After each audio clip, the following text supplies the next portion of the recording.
Kali ini saya akan mengajak Anda untuk berbincang langsung dengan salah satu tokoh publik, yakni seorang konten kreator yang sudah terkenal di Kota Medan, Sumatera Utara dan sempat kontroversial. Kali ini saya sudah janjian dengan beliau di lokasi ini, tapi saya akan mencari dulu orangnya yang mana ini. Mungkin ini. Halo? Halo. Ini benar Bang Alvin Matondang, a.k.a. Mama Gardam? Iya, benar. Yes. Nah, ini dia Bang Alvin Matondang. Hai. Kita boleh ngobrol ya Bang ya? Boleh banget. Tapi sebelum itu, kita akan saksikan cuplikan yang berikut ini.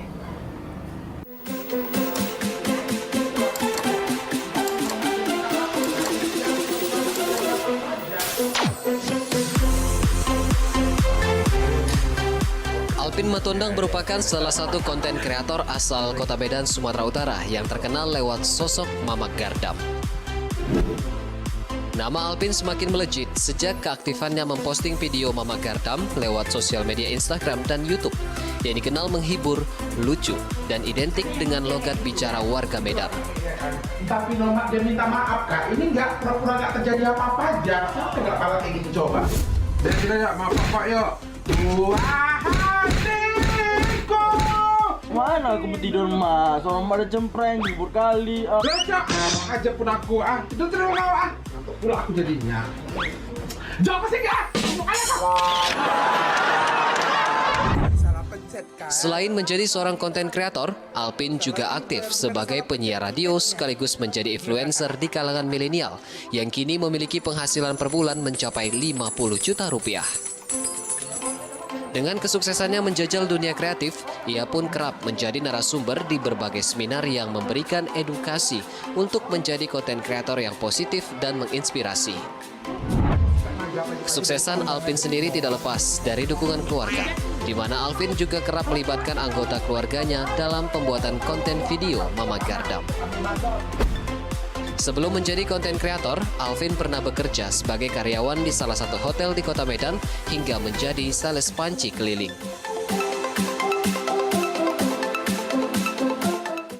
Nah, kita akan berbincang langsung dengan Bang Alvin Matondang, a.k.a. Mama Gardam. Bang Alvin, sekarang ini sibuk apa sih? Kesibukan aku sekarang siaran radio. Oke. Tapi di pagi aja, selebihnya ke siang itu kalau ada endorse atau off air gitu-gitu aja sih. Oh banyak, tapi padat ya?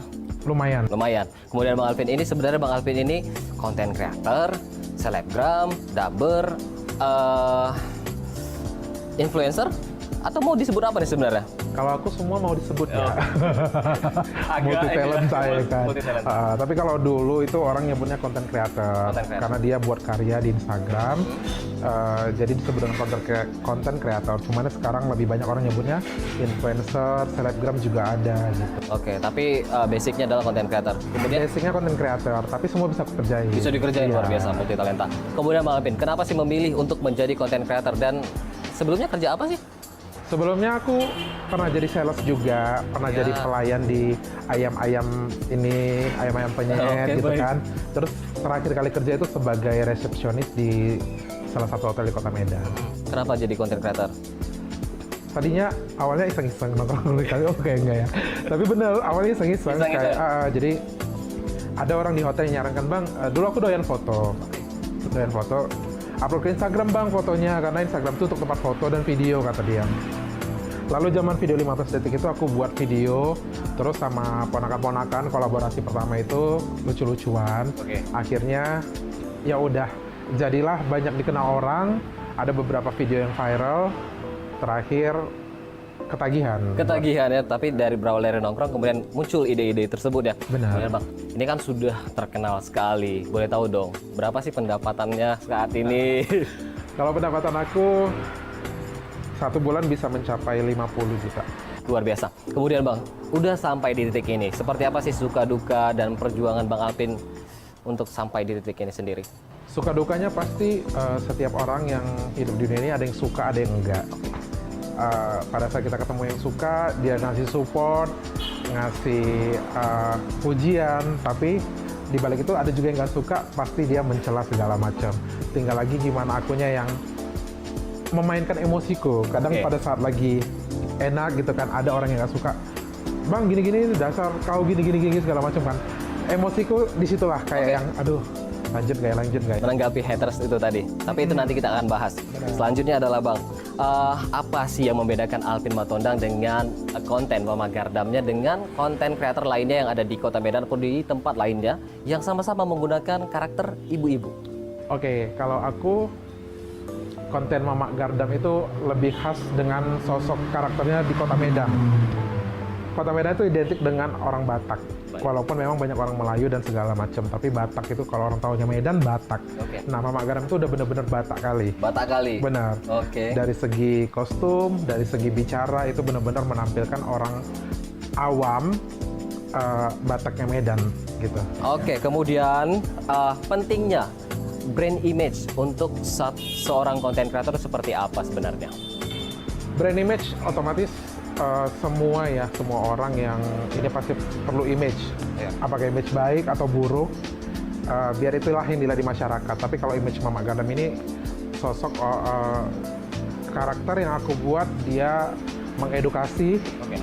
nggak hanya lucu-lucuan tapi mengedukasi. Itu penting. Benar. Terus gimana caranya biar apa ya? Orang ngelihat Mama Gardam ini tahu loh gambaran karakter antara hidup mama-mama dan anak-anak di Medan tuh, oh seperti ini rupanya gitu. Tapi menyampingkan sifat-sifat yang negatif gitu. Misalnya tidak menggunakan kata-kata kasar. Makanya aku selalu membangun image Mama Gardam itu yang baik. Yang baik, yang penting mengedukasi masyarakat umum. Mengedukasi itu udah apa? Pasti.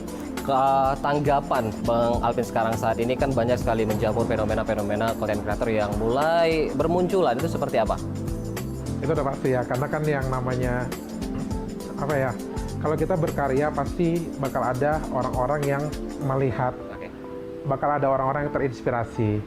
Aku nggak apa-apa orang berkarya dengan karakter yang sama, hanya saja kalau bisa tetap unsur edukasinya harus ada. Jangan hanya pengen dikenal orang, Yeah. terus menghalalkan segala cara dalam artian beli followers lah, terus menggunakan. Tapi Bang Alvin beli kah? Insya Allah enggak. Oke. Yang dibeli beras saja untuk di rumah, Oke, biar bisa masak ya. Jadi lebih kayak yang karyanya harus ada nih, harus berkarakter juga. Terus jangan sampai menggunakan kata-kata yang bisa ditiru sama anak-anak. Karena sosial media sekarang bukan orang dewasa aja yang pegang, anak-anak juga pegang sosmed. Iya benar-benar sekali, itu diakses siapa saja bisa ya. Bener, kalau kita menimbulkan image yang ngomongnya apa gitu misalkan, anak-anak nonton video kita suka, demen, terakhir dia ngikutin apa yang kita bilang. Benar. Nggak? Ya kan? Iya, berarti yang pentingnya adalah edukasi ya. Tadi Iya. kembali ke kawan. Oke, nanti kita akan lanjutkan lagi perbincangan kita dengan Bang Alvin Matondang mengenai seperti apa sih menjawab tantangan sebagai konten kreator saat ini. Kita akan lanjutkan sesaat lagi.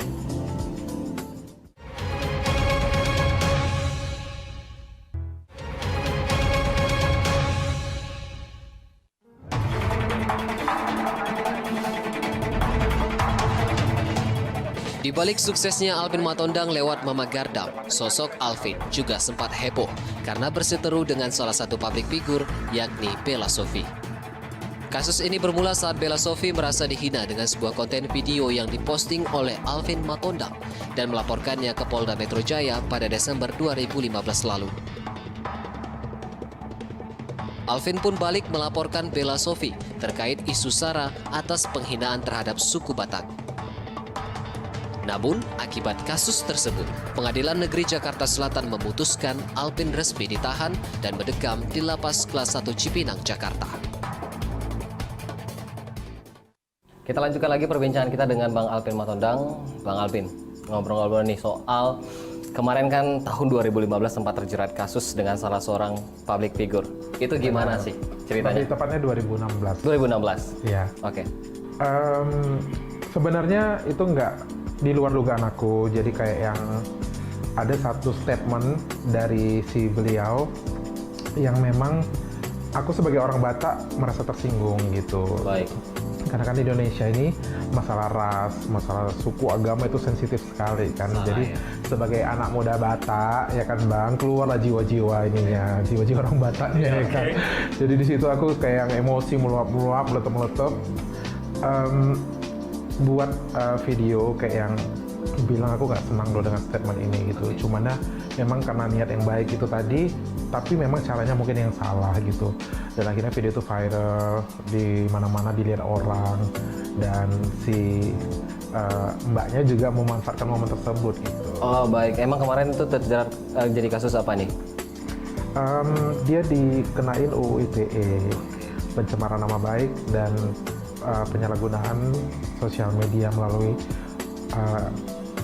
apa ya, dibilangnya alat elektronika atau apa gitu, aku lupa. Berarti undang-undang ITE ya, dijerat dengan undang-undang ITE. Kemudian udah sempat menjalani pidana kemarin? Sempat bang.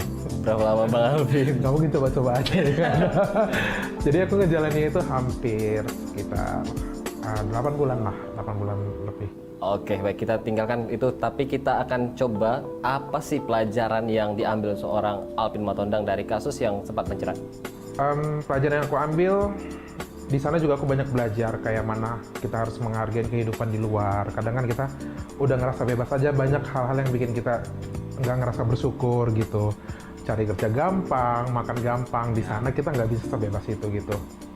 Di sisi lain tentang sosial media ini pada saat niat kita baik pun seperti aku kemarin, cumannya karena salah penggunaannya aja bisa jadi bumerang buat diri kita sendiri gitu. Alangkah baiknya menggunakan sosial media itu secara positif aja gitu. Karena kalau udah positif, insya Allah seperti aku sekarang menggunakan sosial media secara positif itu bisa menghasilkan sesuatu yang produktif. Lantas pesannya? Pesannya hati-hati aja ngetiknya dek. Hati-hati aja. Hati-hati aja ngetiknya dek gitu. Karena sekarang susah ya, apa-apa kalau kita nggak hati-hati bisa dilibatkan dengan pasal-pasal sekian. Oke, baik. Berarti harus menggunakan sosial media itu lebih bijak lagi. Benar, lebih Baik. bijak lagi. Kemudian ini kan setelah kasus kontroversial, sekarang Instagramnya sudah verified, kemudian YouTube-nya, subscribernya sudah sampai 64.000 K. Iya. Sudah punya fans club atau malah makin banyak nih haters? Nah itu dia, alhamdulillah seorang Alvin Matondang ini kan orangnya apa adanya. Baik. Jadi emang banyak yang suka sih daripada yang enggaknya. Cumannya kalau masalah fans club aku memang nggak buat. Cumannya di Facebook ada namanya fanpage Mama Gardam. Jadi mereka memfollow itu untuk updatean-updatean. Kalau fans club itu kayaknya berat ya bang ya, karena fans ini harus ngikutin apa yang mereka mau gitu. Haters gimana? Haters gonna be hate. Iya, haters itu sebenarnya apa ya, seseorang yang belum menyukai kita sepenuhnya aja sih. Belum menyukai kita sepenuhnya, tapi mereka kan satu sisi juga memberikan sumbangsi sebenarnya ya. Kalau aku pribadi, Instagram aku memang jauh dari haters bang, karena aku orangnya Bukan dikunci kan bang? nggak dikunci, tapi setiap ada yang komentar negatif yang bikin aura negatifnya itu masuk ke aku ngeblok. Oke. Jadi aku blok, spam aku blok, negatif komen aku blok. Jadi yang ada cuma positif-positif aja. Aura positifnya masuk aku positif. Jadi aku berkarya juga enak gitu. Kalau negatif dibiarin nanti aku jadinya aduh kok gini ya gitu loh. Itu menurut Alvin sih. Nggak khawatir dibilang selebgram yang tukang blog? Enggak, banyak juga yang ngomongin di luar. Aku di blog Alvin gini ya. Kalau di blog Alvin berarti harus tanya pada diri sendiri. Oke. Ada pernah berkomentar apa? Oh ya, berarti harus berkomunikasi dengan Alvin ya langsung Iya. sendiri ya. Kemudian, ini kan gimana sih cara Bang Alvin Matondang sebagai Mama Gardam untuk tetap mempertahankan fansnya atau pengikutnya agar tetap melihat terus perkembangan-perkembangan yang dilakukan oleh Bang Alvin sendiri, dan seperti apa cara menghadapi haters ala Bang Alvin? Ala Bang Alvin. Kalau menurut aku untuk menjaga konsistensi, aku pastinya tetap buat karya, tapi nggak kayak yang setiap hari, karena orang bosen juga kan gitu. Kita juga idenya susah gitu. Aku buat karya kalau pada saat lagi nggak kerja, terus moodnya lagi baik, tim aku juga lagi ngumpul gitu, karena kan semua pada sibuk beraktivitas juga gitu. Jadi harus konsistensi dengan karya, tapi nggak terus-terusan. Itu kalau menurut aku untuk konsistensinya. Tapi kalau untuk, variasi juga. Jadi kayak di Instagram itu ada variasi. Kayak yang posting Mama Gardam, ada posting dubbing juga. Yes. Pasti ngeliat, terus kayak ada editan-editan foto segala macam yang menurut mereka kocak gitu. Misalnya muka aku ganti di bagian keluarga Kim Kardashian, ngakunya Mama Gardam waktu masih gadis gitu. Terus kalau masalah ngadapin haters, ya nggak usah dihadapin, karena kalau haters ini nggak ada habisnya kalau dilawan. Jadi cukup diblokir aja, selesai. Kemudian Bang Alvin, ini tantangannya bukan hanya soal haters dan fans, tapi juga munculnya fenomena konten kreator yang makin menjamur. Tentunya dengan banyak juga, tak sedikit pula dengan konten-konten yang tidak mengedukasi. Itu tanggapannya seperti apa? Nah itu dia, aku kembalikan ke diri aku sendiri. Kayak aku selalu menekankan sama tim aku, kita buat video yang nonton bukan kita aja, tapi juga keponakan aku yang kecil juga lihat videonya gitu. Nah gimana sih caranya biar video kita ini dilihat anak-anak membekas ke mereka itu edukasinya, bukan dengan bahasa-bahasa yang aneh. Kayak yang aku bilang, banyak konten kreator di luar sana yang sekarang itu banyak yang menggunakan kata-kata yang terlalu tidak baik untuk diikuti anak kecil, tapi karena lucu dibuat gitu kan. Harusnya nggak kayak gitu sih. Harusnya yang kayak lebih apa ya? Tapi mungkin berbeda-beda juga karakter orang ya. Iya. Mungkin faktor ingin terkenal itu udah ngebet kali ya kan, Luar Bang? biasa berarti ya. Luar biasa jadinya. Ya udahlah, biar viral aja mungkin mereka. Tapi kan sangat disayangkan tidak Sangat disayangkan, mengedukasi masyarakat. Karena sekarang biar gimana pun anak-anak udah jarang nonton TV. Iya. Bahkan orang tua ngasih handphone, nonton sosmed segala macam. Kalau kelihat yang video kayak gitu kan, kembalikan aja lah ke keluarga sendiri. Kalau adikmu ngeliat kayak gitu gimana coba? Berarti siapa saja bisa mengaksesnya, tapi seorang konten kreator memang harus mengedukasi intinya. Tapi ini Bang Alvin juga melibatkan keluarga dalam video-videonya. Tapi saya akan berbincang lagi tentang Bang Alvin langsung dari salah satu keluarga yang sudah hadir di sini nanti. Dan kita akan lanjutkan lagi ngobrol langsung sama Bang Alvin tetap di Toko Bicara. Setelah jeda berikut ini.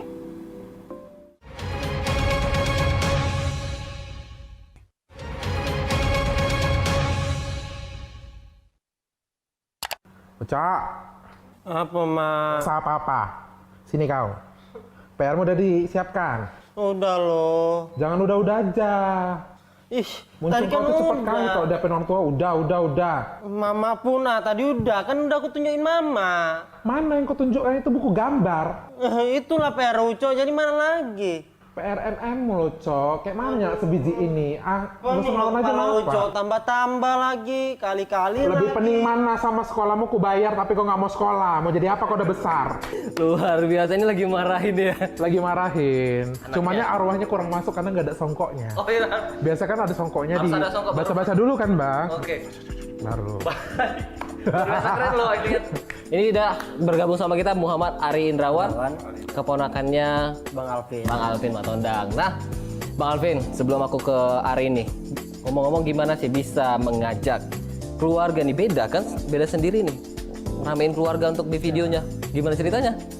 Kalau pakai orang lain kan pakai baju kayak Bang. Jadi kolaborasi pertama itu pakai keluarga dulu dan kebetulan dia ponakan yang paling dekat sama aku. Jadi kayak ngajak aja, buat video Ri gitu kan.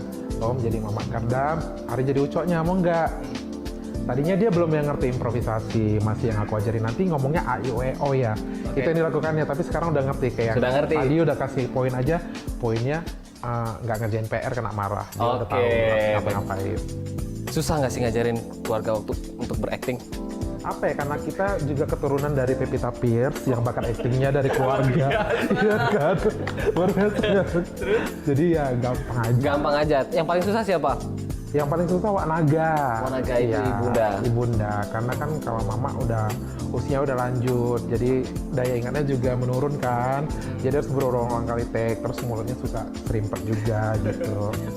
Kemudian saya akan lempar dulu ke Ari. Ari, ini pertama kali melihat paman berakting di sosial media, khususnya karena diposting di sosial media, ini menjadi seorang ibu-ibu. Dicubit dulu. Kayak mau zaman dulu. Iya, dicubit dulu.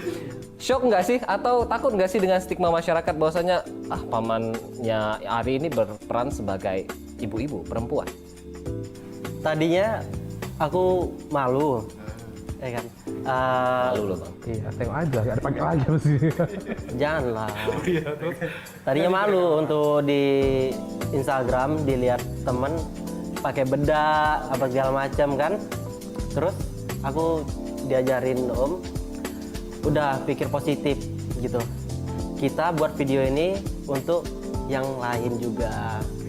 Diajarin untuk Menghibur berpikir orang positif. lain. Untuk menghibur nanti gitu. Terus gimana melihat perjuangan paman sendiri sampai di titik ini?